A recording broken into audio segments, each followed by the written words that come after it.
kong Eleanor, isang mainit na pagbati sa iyo.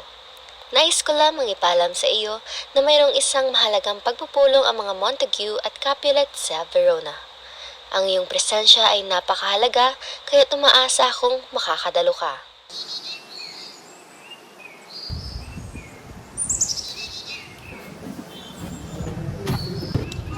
Ako man din binibining, ngunit ako'y nagmamadali. Ito bang mga kalakihan sa Verona? Ang walang respect.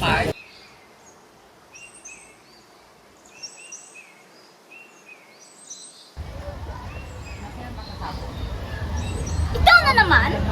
Tia, sino nagbigay pa yung tulog sa lalaking iyan pumasok dito? Eleanor, ayusin mo ang iyong pananalita sa ating bisita. Ako'y humihingi ng pamanhin, binibining Eleanor, kung naging bastos ako sa iyo. Nagmamadali akong pumunta para sa pagpupulong na ito, kaya't hindi na kita natulungan pa. Siguro kayo nagtataka kung bakit ipinatawag kayo sa Verona. Narito kayo ngayon dahil napagdesisyonan namin, kayo na ang bagong tagapagmana ng mga Montague at Capulet. Nakakalungkot mang isipin, ngunit wala nang aming anak at kayo ang aming napili. Alam namin karapat-dapat kayo maging tagapagmana ng Montague at Capulet. Maaari niyo po bang isalaysay sa amin ang nangyari sa aming mga pinsan upang mas maintindihan namin ni Arthur ang lahat na nangyari?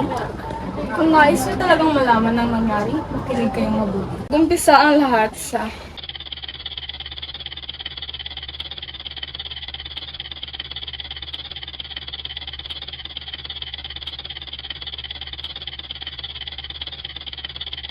Mayroong nagaganap na paligsahan sa pagitan ng mga tauhan ng Montague at Capulet. Inaabangan ng lahat ang mananalo. Ang magkalabang Montague at Capulet ay ginagawa ang lahat at binibigay ang natatanging lakas upang makuha ang Royal Ring. Nauna sa pagsungkit ng Royal Ring si Mercutio na lumaban para sa mga Montague. Mga kababayan ng Montague, nais kong ideklara ang kampyon sa paligsahan na ito ay si Mercutio, na siya ang lumaban para sa Montague. At ito naman ang naging dahilan ng pagkatalo ni Tybalt. Hindi ba't parang masasakal ka rin sa nasaksihan mo kanina? Si Lord Tybalt natalo ng isang Montague, hindi ka panipaniwala iyon. Hindi man ka panipaniwala, ngunit hayaan na lang natin ang pagtatalo na iyon sa ating mga maestro at tagapagmahala nang sa gayon ay sila nang bahala doon. Bakit hindi na lang natin tanungin ang mga tagapagsilbi ng Montague? Hindi matanggap ni Tybalt ang pagkatalo ng mga Capulets, kung kaya't nagkaroon ng isang malaking hindi pagkakaunawaan. Tama na! Hindi nyo alam ang ginagawa nyo! Itabi nyo yung mga kinakapitan yung patalim! Huwag kang makialam, Benvolio. Wala kang kaalam-alam rito. Tybalt, nais ko lamang na magkaroon tayo ng kapayapaan. Ibaba mo yung patalim mo at ako nang bahala na paalisin ang mga tauhan namin. Alam mo ba ang sinasabi mo? Gusto mo ng kapayapaan? Hindi mangyayari yan. Kayo mga Montague, kayo ang nagsimula nito. Ang prinsipe! Tama na! Narito na ang prinsipe! Itigil nyo na yan! Ilagay nyo sa baba yung mga hinahawakan nyo! Ang dahil lang sa paligsahan na to, kayo magsisimula ng away? Ano iniisip nyo? Ilagay nyo sa baba ang mga patalim na hinahawakan nyo. At ang mga galit na itinatago nyo sa isa't isa, lahat ng sinabi ni Lord Capulet at ni Lord Montague ay wala namang katotohanan. Hindi nyo matanggap-tanggap na pagkatalo nyo. Nangyari ito kung sakaling may balak pa kayong gambalain muli ang aming bayan. Ang inyong mga buhay ang kapalit sa ginawa nyo. Ikaw, Capulet, sumama ka sa akin ngayon. At ikaw naman, Montague, pumunta ka mamayang hapon. At ngayon, kapalit ng kamatayan, lahat na nag-aaway, umalis na! Magandang hapon, Romeo. Benvolio, naparito ka? Kamusta ang paligsahan? Sa kasanayan, panibagong away na naman ang naganap laban sa mga Capulets. Talagang ang ikay napupuno ng galit sa mga Capulets, samantalang ako naman ay umiibig. Bakit ko bang malaman kung sino itong minamahal mo? Rosaline, siya yung babaeng minamahal ko. Ano? Si Rosaline? Yung pamangkin ni Lord Capulet? Oo, bakit? May problema ba tayo roon? Romeo, makinig ka sa akin at huwag mo na siyang isipin. Hahaha, sige, turuan mo ako kung paano siyang hindi isipin. Romeo, hindi siya maaari para sa iyo. Hindi siya palaging nariyan upang mahalin ka katulad ng gusto mo. Buksan mo ang iyong mga mata at magpasalamat ka na wala siyang pakialam sa mga nangyayari. Para saan pa, Benfolio? Kung siya'y tunay ko ng mahal, Romeo, sana magbago ang isip bago pa mahuli ang lahat.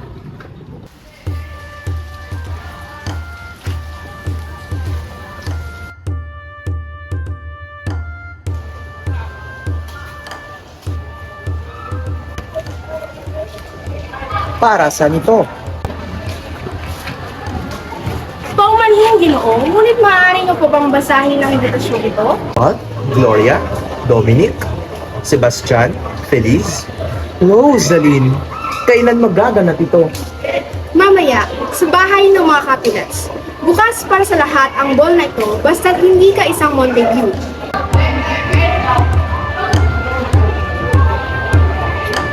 tara na't pumunta tayo.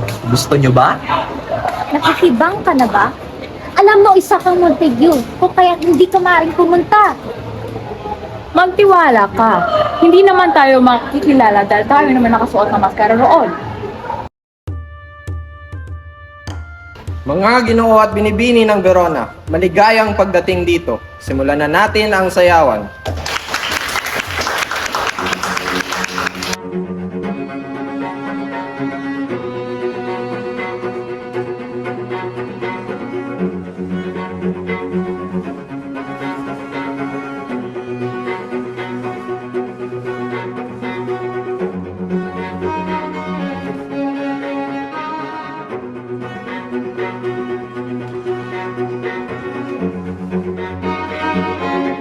Nais kong makilala mong aking anak, si Juliet. Ikaw ang pinakamagandang babae dito sa Verona. Maari ba kitang isayaw? Aalisin agad ako ng Verona. Ngunit plano ko muna ikasal bago yun. Ikaw, ano naman ang sayo? Plano ko munang makahanap ng tunay na Tunay na pag-ibig? Meron pa bang ganon? Oo, para lamang sa mga naniniwala.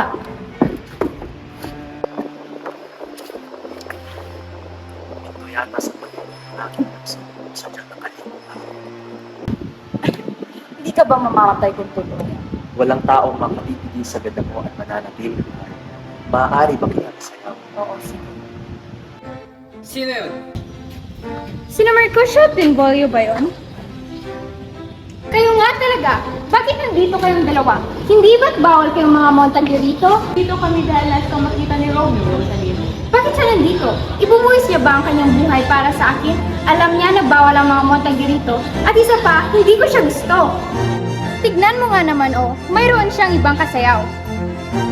Oo nga naman, baka hindi na ikaw yung gusto niya, Rosaline.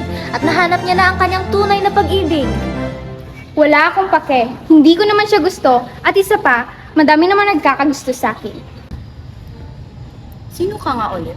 Ako ay isang sumasambang peregrino at ikaw ang aking banal na lugar. Ang pagaling sa iyo ang makakatanggal ng mga kasalanan ko. Wala ka lang. Seryoso ako. Ngayon binigay mo na sa akin ang iyong mga kasalanan. Patawarin mo ako, akin na at babawiin ko. Pagalik mo ay base sa mga libro. Hinahanap ka na ng iyong ina. Juliet, hinahanap ka na ni Lady Capulet. Juliet? Napakagandang pangalan. Ngunit bakit siya hinahanap ni Lady Capulet? Dahil siya ang kanyang ina. Ano? Umiibig? Umiibig ako sa isang Capulet? Romeo, paano isang Montague yung nakapasok sa lugar namin?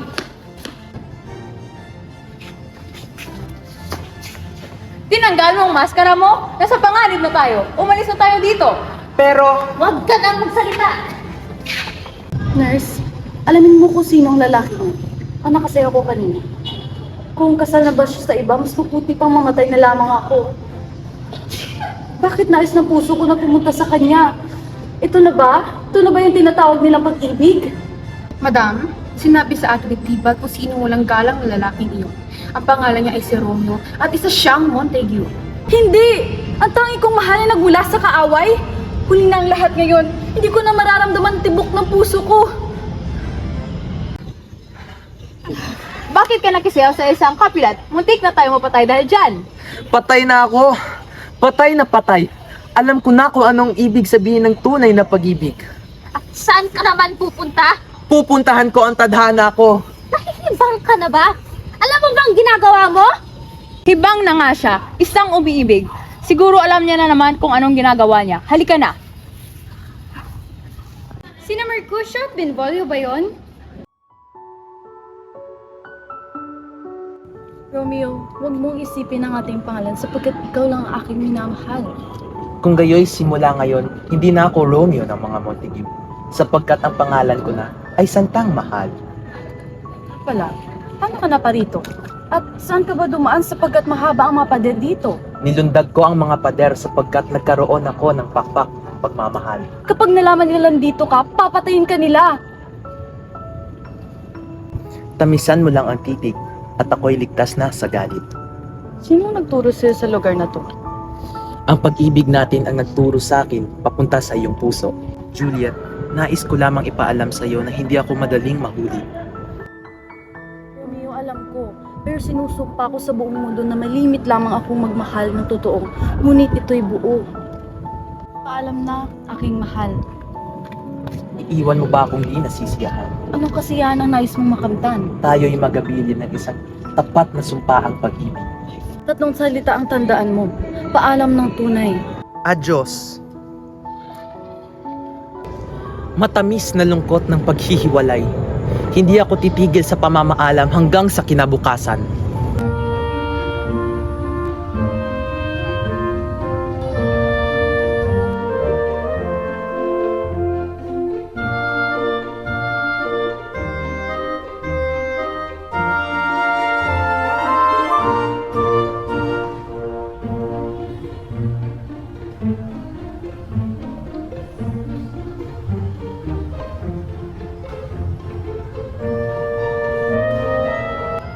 Pagpalain ng langit itong banal na gawain upang pagkatapos ang pagsisisi ay huwag nating kamit.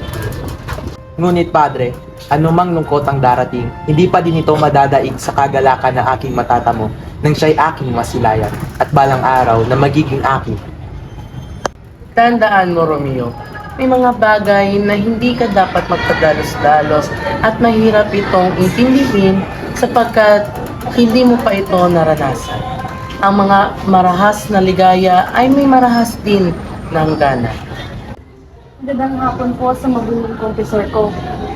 Para sa aming dalawa, si Romeo ang nagpapasalamat sa iyo. Ganon din po ako sa kanya. Ang pasasalamat niya ay magiging kalabisan. Oh Juliet, ibibigay ko sa iyo lahat ng ikaw ay aking mapaligaya. Masaya akong marinig yan. Nakasisiguro akong tapat ang ating pag-iibigan at masigit pa ito kaysa sa kayamanan. Madali na natin itong tapusin sapagkat di kayo bayaang nag-iisa.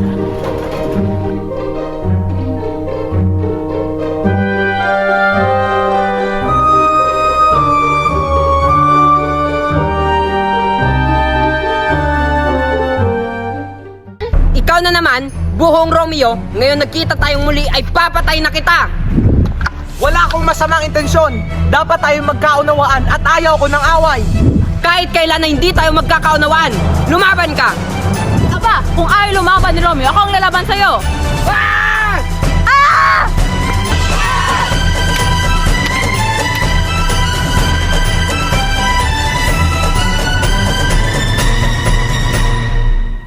Mercutio!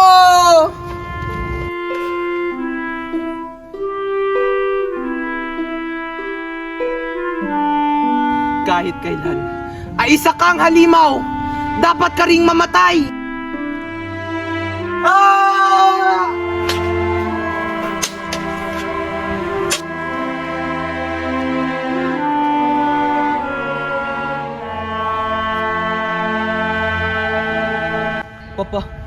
Paano ko ito nagawa?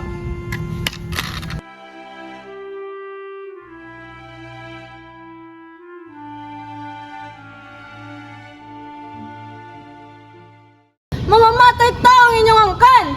Hindi mamamatay tao ang aming anak! At kung nagawa man niya ito, hindi niya ito sinasadya! Tama na yan! Ano bang puno at dulo kung bakit si Tybalt ay namatay? Mahal kong prinsipe, hayaan niyo po ako ay magpapaliwanag.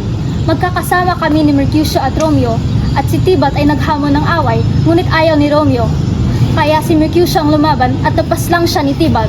Dahil sa galit ni Romeo, kinuha niya ang kanyang espada at napaslang niya si Tibat at saka na tumakbo si Romeo. Yun ang tunay na nangyari. Dahil sa kasalanan yan, si Romeo ay aking papatapon ng biglaan. Kung siya'y bumalik at makita, siya'y papaslangin. O Juliet, tayo ay hindi muna magkikita sapagkat ako'y aalis muna. Pangako ko sa iyo, ako'y babalik. Hanggang kailan ka magtatagal doon? Hindi ako mabubuhay nang wala ka. Napakahirap pero dapat natin itong gawin. Lagi mong tatandaan na ikaw lamang ang aking minamahal. Oh, Romeo.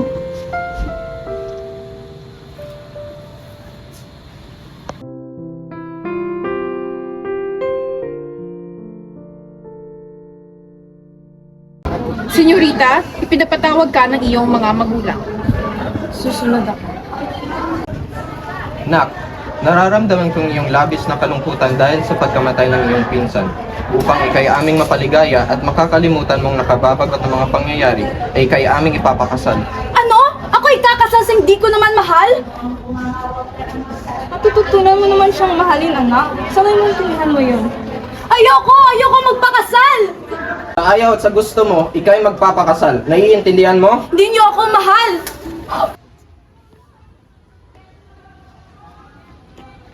Patid ko ang iyong paghihinagpis. Sapagkat kailangan kong itong gawin na ipakasal kayo ni Paris ng gabi ng Webes. Padre, gusto ko pong malaman kung dapat niyo ba akong tulungan itigil ang kasalang ito. Pumayag ka sa gusto nila. Ngunit bukas ng gabi ay mahiga ka at inumin mo itong garapang ito. Ikaw ay antukin at makakatulog ka ng walang tibok ng pulso. Mamalagi ka nito ng 42 oras. Gagawin ko po, Padre. Maraming salamat po. Binibini? Naku, ikay nakabihis na ng magarang ngunit nakahiga ka pa rin? Binibini? Binibini? Tulong! Tulong! Ang binibini wala ng buhay! Nako! Ay, nako!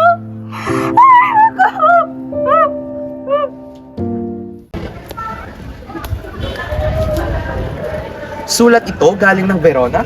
Wala ka bang dalang sulat buhat sa padre? Kamusta ang aking ama't ina? At kamusta naman ang aking minamahal? Mabuti naman ang iyong ama't ina. Ngunit patay na si Juliet. Nakita ko siyang nilibig sa tumbang kapel. Ano? Teka, ako'y aalis na hindi. Wala ka bang dalang sulat galing sa padre?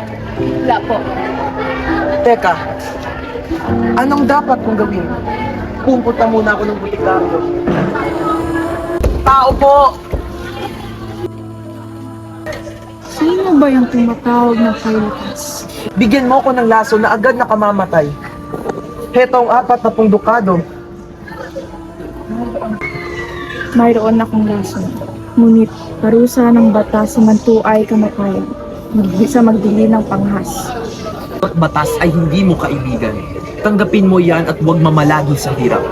Ilahok mo ito sa kahit anong tunaw at inumin.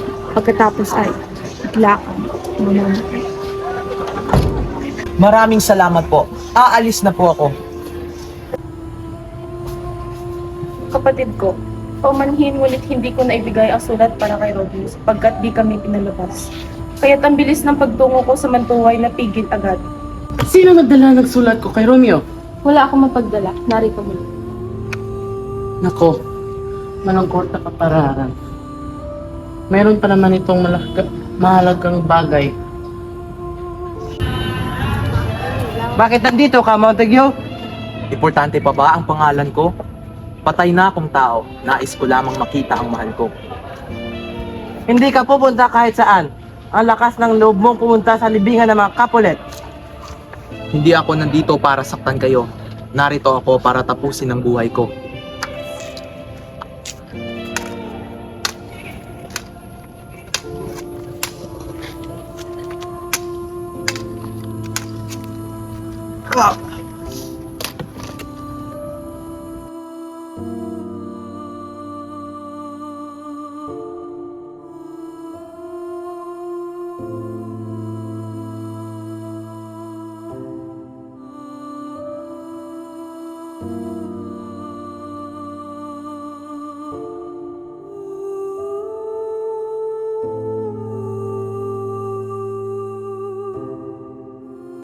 Mahal ko, papaanong kahit ikay patay na, ay napakaganda mo pa rin. Huwag kang mag-alala, malapit na tayong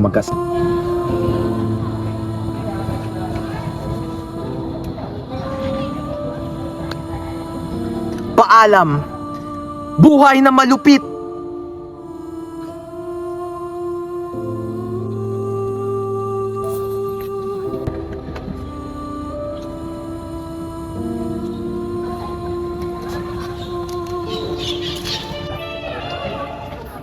Ano ito?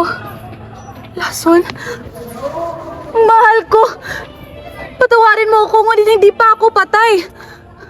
Ngunit handa akong mamatay para sa'yo. Nasa langit na ba ako?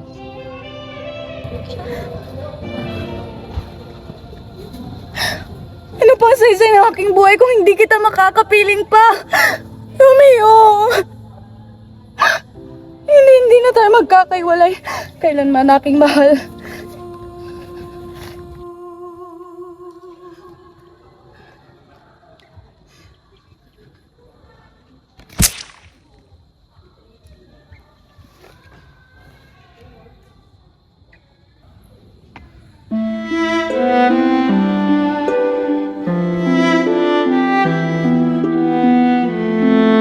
Ano naman itong mga pangyayari? Alam mo ba ito, Padre? Sa katunayan, alam ko ang lahat. Sila ay nag-iibigan at nagpakasal sa akin ng palihim. Ako ang nagbigay ng lason ng pampatulog kay Juliet nang sa ganon ay makuha siya ni Romeo. At sila ay nagkasama, ngunit hindi ko inaasahan na hantong ito sa ganitong mga pangyayari. Sa ngayon, wala na tayong magagawa. Sila na ay nananahimik. Magpapatayo tayo ng estatwa bilang simbolo ng kanilang pag-iibigan. Nang sa ganun, sila ay maaalala. Mula noon, ang dalawang angkan ay nagkakamabutihan. Naging matiwasay ng aming buhay. Naitayo na rin ang estatwa ni Romeo at Juliet sa Verona, kung saan nagsisimbolo ito ng tunay nilang pagmamahal.